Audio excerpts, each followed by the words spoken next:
Salut toi, c'est Maybe, bienvenue dans cette nouvelle vidéo. Je vais vous faire un story time par rapport à mes 1 an en Australie. Ça a été une grosse aventure, le positif comme le négatif. Si ça vous intéresse, je vous laisse avec la suite.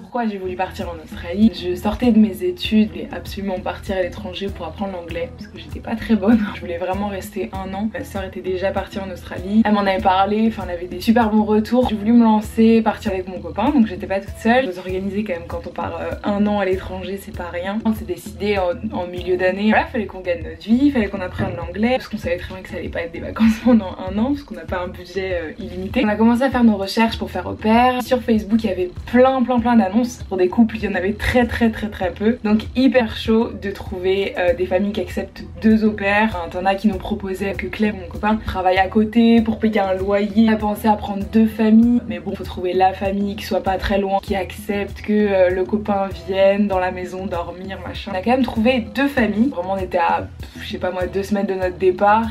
Et on avait toujours pas pris nos billets d'avion, rien. Mais bon, ça va, on stressait pas trop. Souvent les au pairs aussi, ils mettent des annonces, mais pour tout de suite. Donc on savait très bien qu'on allait trouver une famille un peu au dernier moment. Et donc on a eu 2 Skype horribles. Quand tu parles hyper mal l'anglais, genre c'est hyper gênant. On a eu une première famille qui était hyper stricte. Moi je le sentais pas trop. Je vais pas partir en Australie pour me trouver avec des gens avec qui je me fais chier quoi. Donc première expérience un peu nulle, mais bon on leur a dit que non finalement. On a eu un Skype avec une autre famille, il y avait 6 enfants. Au début ça nous a pas forcément fait peur. Il y en a plein qui font au pair et qui ont 3 enfants. Donc voilà, on peut se répartir les tâches, on est 3 chacun. Et elle avait l'air hyper flex, même sur les horaires, venez quand vous voulez. On était un peu ok, bon bah on vient quand on veut quoi. En même temps ça nous arrangeait parce que ça nous laissait 2 semaines pour se préparer, pour préparer nos affaires, dire au revoir à notre famille. Et donc on les a en Skype, c'est un peu noir et tout donc on voyait pas trop. La famille genre hyper agitée, la fille était trop gentille, ça matchait bien. Vraiment le Skype était drôle, on est resté 30 minutes, beaucoup quand tu parles pas du tout anglais. Donc ok, on se dit vas-y on y va et tout, c'est bon, c'est la bonne famille. Clem c'était la première fois qu'il prenait l'avion, mais franchement ça s'est hyper bien passé. Donc on arrive à l'aéroport, une chaleur, genre vraiment il faisait plus de 30 degrés, les palmiers et tout, enfin vraiment ça te fait quand même kiffer quand t'arrives dans un pays chaud, les gens étaient sympas. On avait 0 réseau, nous on n'avait pas encore notre carte SIM australienne, rien. On se trouve dans une ville qui n'est pas vraiment une ville, enfin c'est un petit village, on savait pas du tout où on était, donc on demande à une dame qui nous a amené jusqu'à l'adresse, enfin trop mignonne. On arrive et là il y avait personne, il y avait 2 chiens. On commence à poser un peu nos valises, hyper curieux qu'on est. On se dit bah vas-y on va aller regarder un petit peu la maison. Et là bah on arrive dans une maison qui est complètement délaissée. Il y avait des couches par terre, de la merde, de la pisse de chien, il y avait le perroquet qui avait chié partout. Je sais pas si vous voyez l'émission C'est du propre, bah en gros c'était ça, leur salon c'était n'importe quoi. Il y avait que la cuisine qui était à peu près bien et notre chambre, mais voilà après il y en avait partout, ça puait de ouf. Donc les 3 enfants d'un coup arrivent, donc ça c'était les plus grands qui étaient à l'école. Ils nous calculent pas trop quoi. On essayait un petit peu de savoir elle est où ta maman, qu'est-ce qu'elle fait. Et donc ils nous disent ils rentrent tard, donc vers 21h. Donc on s'est dit bon bah écoute on va aller leur faire manger. C'était un peu bizarre parce que la mère était toujours pas là et on voit la gamine de 9 ans qui utilisait le four et tout et je trouvais ça tellement... je pouvais rien dire, je venais d'arriver et la mère arrive et là genre la fanfare quoi. Il y avait les 6 gosses regroupés, donc voilà, donc la première soirée elle nous dit bah en gros vous vous levez à 6h, doucher tout ça, il faut qu'à 7h15 toutes les lunchbox soient prêtes. Je dois leur faire des trucs différents tous les jours. Le matin on décide de tout ranger, donc on range tout, enfin vraiment dégueulasse. En plus il n'y avait pas d'aspirateur, donc il y avait une espèce de moquette, je sais pas ce qu'il y avait dessus mais en tout cas c'était dégueulasse. On faisait carrément à la lingette, enfin on prenait ce qu'il y avait, ce qu'on avait sous la main quoi. Ça nous avait pris toute l'après-midi. Les petits arrivent à 14-15h, ils refoutent le bordel. Le problème c'est que la nuit les chiens ils sont dans la maison et donc dans tous les cas ils chient dans la maison.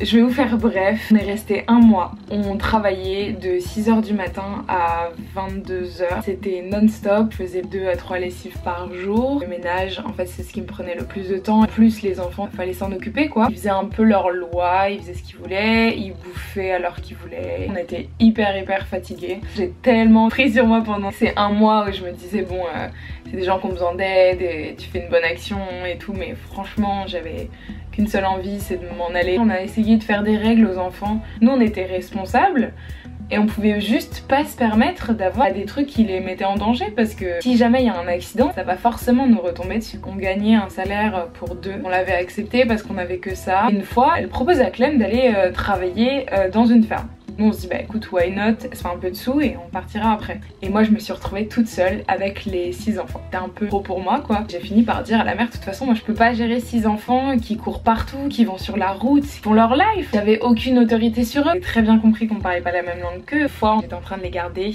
Les 2 petits étaient en train de bouffer de la glace.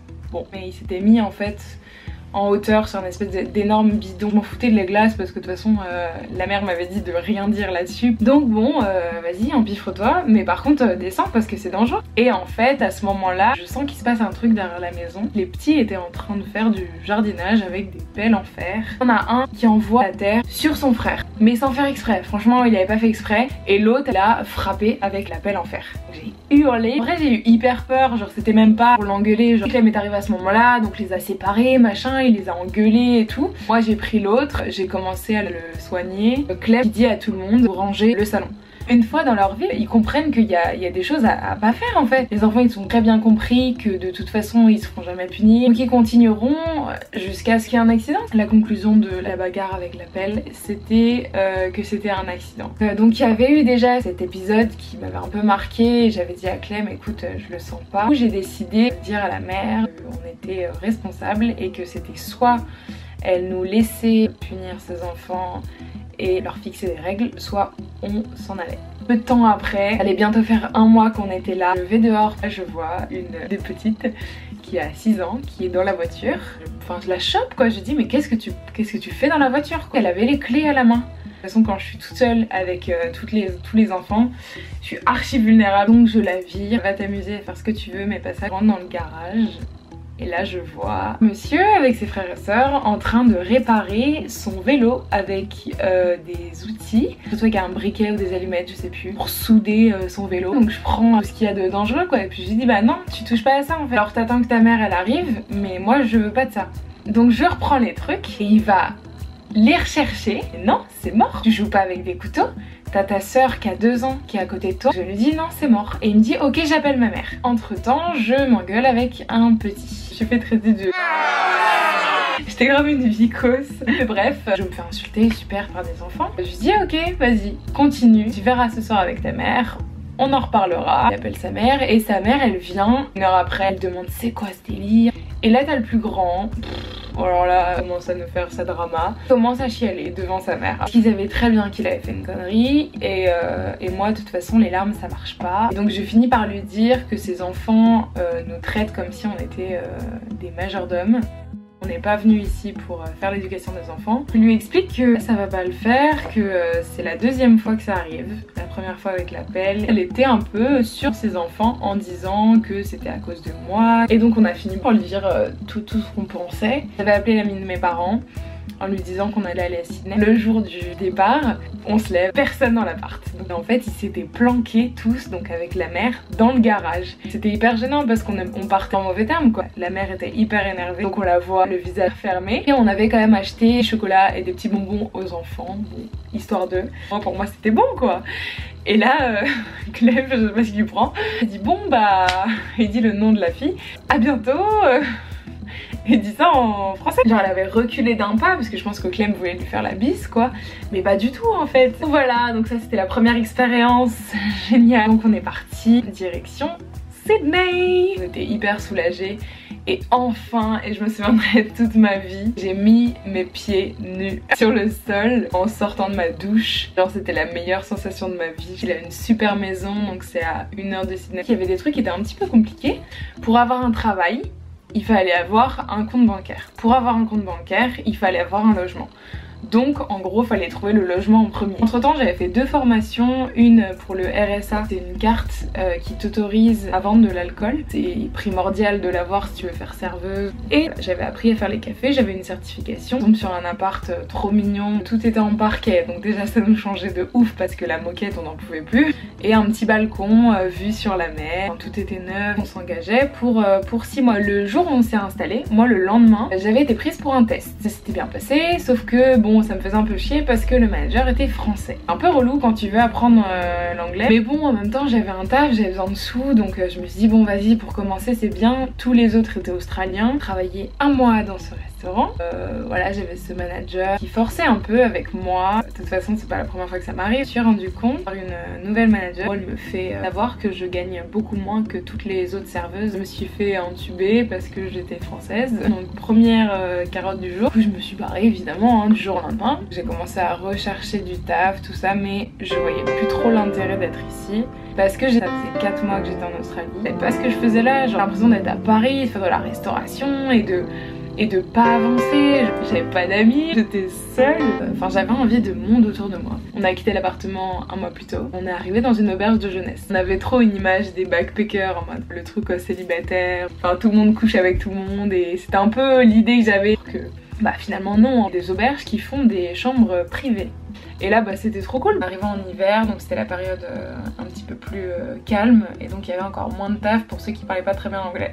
Je précise parce qu'évidemment les gens qui parlent très bien anglais, t'as pas de mal à trouver du taf et puis tu gagnes bien ta vie, c'est top quoi. On a regardé sur internet les locations de voitures et tombé sur un site qui brade vachement, c'est juste pour faire remonter les voitures dans l'agence de base. On est parti comme ça à l'arrache pour 3 semaines, voire un mois de road trip. On a eu un petit souci, on est arrivé à Byron Bay, donc qui est la ville des surfeurs, c'est une ville assez connue en Australie. On a dormi sur le parking. La dernière chose à faire, à 6 h du matin, je vois une espèce de lampe sur ma tête, donc j'ouvre les yeux, j'étais hyper paniquée. Ça toque, hyper vénère, le flic. On sort avec Clem, on était complètement claqués, pas du tout prêt à négocier quoi que ce soit. Ils ont mis 100 $ d'amende pour le 4x4, 100 $ pour nous et 100 $ pour Clem. On comprend nos petites amendes. Et puis on était dégoûtés quoi parce qu'on commence le road trip en payant déjà 300 $. On est reparti faire toute la côte est et on a trop kiffé. On a fait les Whitsunday, on a fait Magnetic Island aussi. Et à Cairns, donc quand on est arrivé tout au nord, où il y a la grande barrière de corail, il y a le meilleur spot, on a fait de la plongée. C'est ouf de mettre genre juste ta tête dans l'eau, tu vois des couleurs que t'as jamais vues dans ta vie. J'avais un petit peu voyagé quand même avant l'Australie et j'avais jamais vu ça de ma vie. Fini par se dire qu'on voulait finalement travailler dans les fermes. À Cairns on n'a pas trouvé et puis on a vu que c'était un peu dangereux par rapport à la chaleur, il y a pas mal de serpents, des récoltes de bananes. Et donc on est retourné à Brisbane et finalement on a décidé d'acheter une voiture à 1000 $. C'était une Nissan Pathfinder.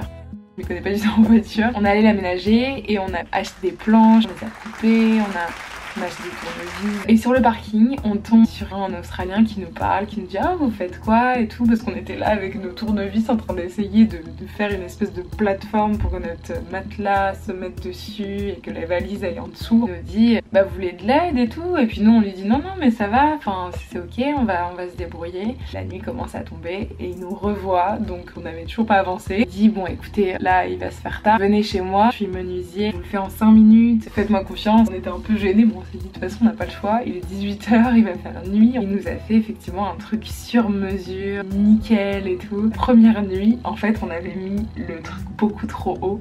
Et du coup genre on dormait, on se voit que mon nez touchait. J'avais chaud. Donc le lendemain on les a recoupés, on faisait du porte-à-porte, on appelait aussi. On a fini par trouver cette ferme. On devait nettoyer tous ces hectares de forêt, ramasser les bois qui étaient tombés des arbres pour faire des tas. On était tout le temps tout seul, on travaillait 10 heures par jour, avec 15 jours de repos. Plus compliqué dans la première ferme, c'était prendre des douches. Tous les dimanches, on allait dans une piscine municipale pour se doucher. On se lavait une fois par semaine. Ou sinon, on allait au McDo avec un gant et on essayait de se laver genre dans les toilettes. C'était grillé en plus parce qu'on ressortait en pyjama dans le McDo. On aurait dit des clodos. Bon, c'était marrant. Après, on a trouvé une salle de sport où on payait 8 $.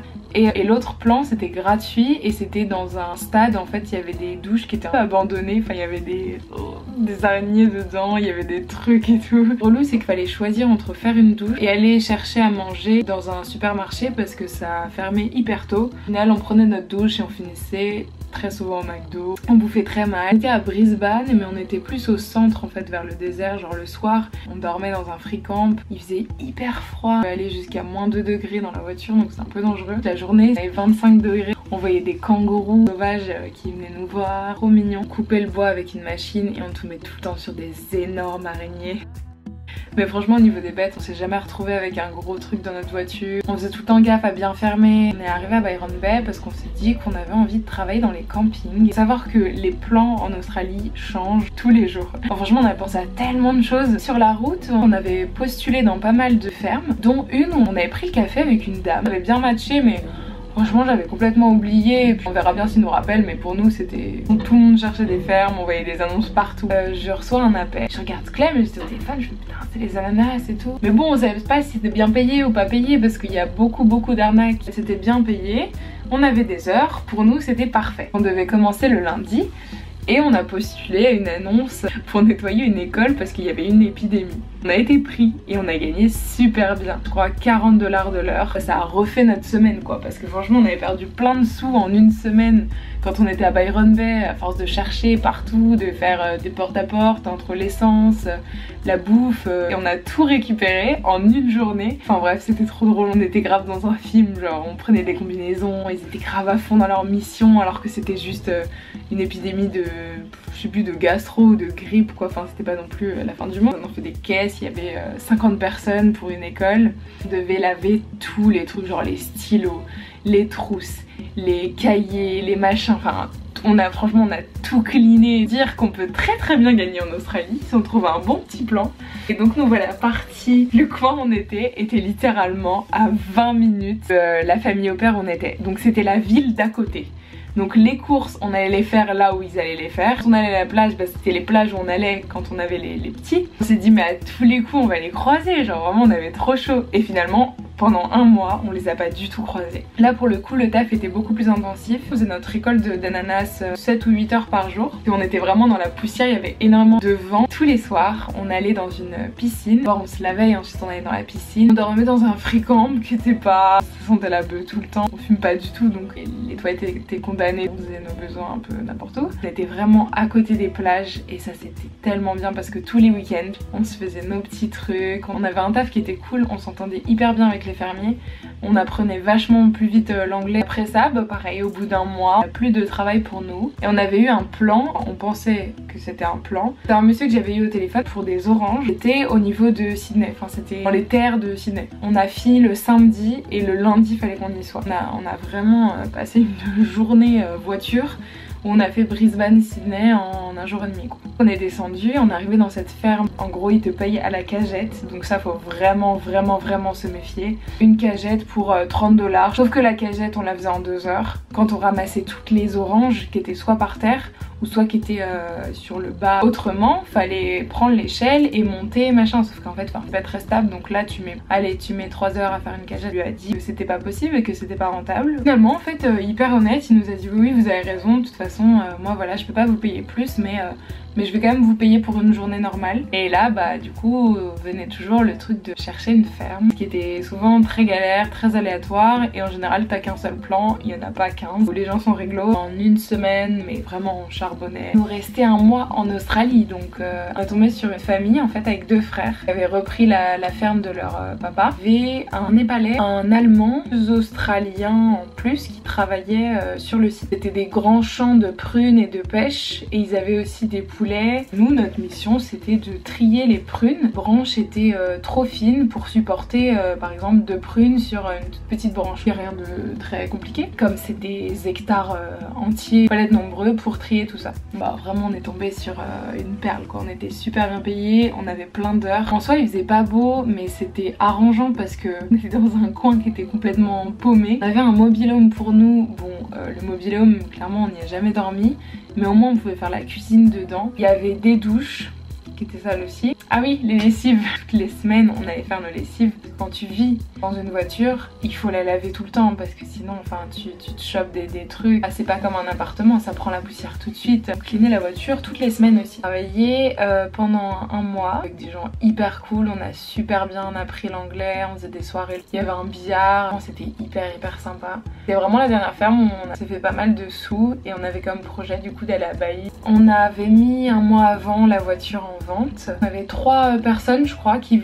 la voulaient. En gros en Australie tu peux pas vendre ta voiture dans les états que tu veux. Le mieux c'est de vendre la voiture dans l'état où tu l'as achetée. On avait une plaque du Queensland donc fallait la vendre à Brisbane. Et donc on est retourné à Brisbane une semaine avant. On s'est pris une auberge qui était franchement comme un hôtel. On s'est mis genre pieds nus, on avait de l'espace pour dormir. Un peu nostalgique aussi de toutes ces aventures, mais on était trop contents. On avait tellement attendu ce moment. Le début de la galère commence. Il fallait faire un contrôle technique avant de vendre la voiture et aller dans un garage. En fait, le parallélisme était complètement cassé. On allait voir 3 garagistes différents, dont même un qui était prêt lui à baisser à mort les frais de réparation pour qu'on puisse vendre la voiture. Au niveau des périodes en Australie, tu peux vendre ta voiture beaucoup plus cher ou beaucoup moins cher. Tous les étrangers arrivant en début d'année veulent acheter une voiture et veulent faire les fermes. Dans la période de juin, juillet et août, tout le monde s'est rebarré faire les grandes vacances dans leur pays. En Australie, c'est l'hiver. Les personnes qui attendaient du coup qu'on vende notre 4x4,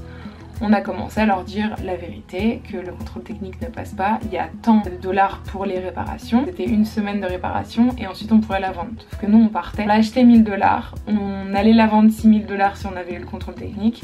Au final, on l'a mis à 3000 $ vu qu'il y avait 3000 $ de réparation. Ça nous fait quand même 2000 $ de gagner. Les personnes nous disent oui et au final, au dernier moment, ils nous disent non. On commence à chercher des garages qui veulent la reprendre. Ils nous disent qu'ils la prennent pour 300 $, pour 200 $. Personne venait.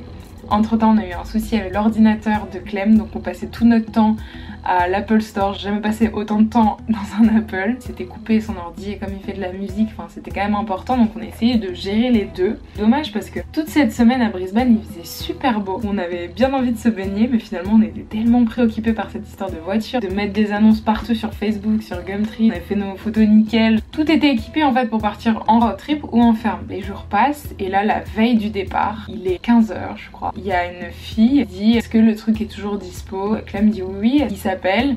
Donc moi j'étais à côté, j'étais comme ça en train de regarder. Elle était hyper intéressée et donc on lui a ramené la voiture, elle a regardé la voiture, elle a fait le tour. Elle a fini par la prendre, genre vraiment il était 19 h. Et le soir on était tellement contents. Et voilà, c'était nos derniers jours en Australie, donc hyper intensif. C'est dingue comme tous les jours ça change. Je pense n'importe quelle personne qui est partie faire un voyage, c'est jamais des lignes droites. Quand t'écoutes trop les gens, ça devient même plus ton voyage à toi, c'est tes envies. Et tant que tu suis ce que tu veux faire, bah finalement ça roule beaucoup plus vite. Je pense qu'on a de la chance d'ailleurs de pouvoir partir comme ça à l'étranger, aussi bien financièrement que d'avoir le courage aussi de le faire. C'est une superbe expérience, j'avais 19 ans, j'étais hyper contente de l'avoir fait. C'est hyper bizarre parce que j'ai l'impression que depuis que je suis revenue en France, j'ai l'impression que tout le monde est en Australie et que c'est la grande mode. Je comprends parce que t'as des visas pour 1 an. Work and Holiday visa, il est hyper simple. Pour travailler, tout est très simple. Les Australiens, ils t'aident énormément. La première fois que je suis sortie à la gare de Brisbane avec Clem, on a tout de suite été interpellés par quelqu'un qui disait vous avez besoin d'aide alors qu'on n'avait rien demandé. Super gentil quoi. Que des trucs comme ça où on était juste arrêté sur le bord de la route pour je ne sais quoi. Et t'as des gens qui s'arrêtaient pour savoir si ça va, si on avait besoin d'aide. On rencontrait vraiment des bonnes personnes à chaque fois. Et je pense que tout était à prendre finalement, même si le départ était pas top, mais je pense que ça nous a appris. Les choses n'auraient pas été comme elles ont été s'il n'y avait pas eu tout ça. J'espère que cette longue story time vous a plu, que c'était pas trop long. C'était un peu difficile de tout résumer en 1 an. En tout cas, j'espère que ça vous a plu. Passez une bonne journée et à bientôt. Ciao!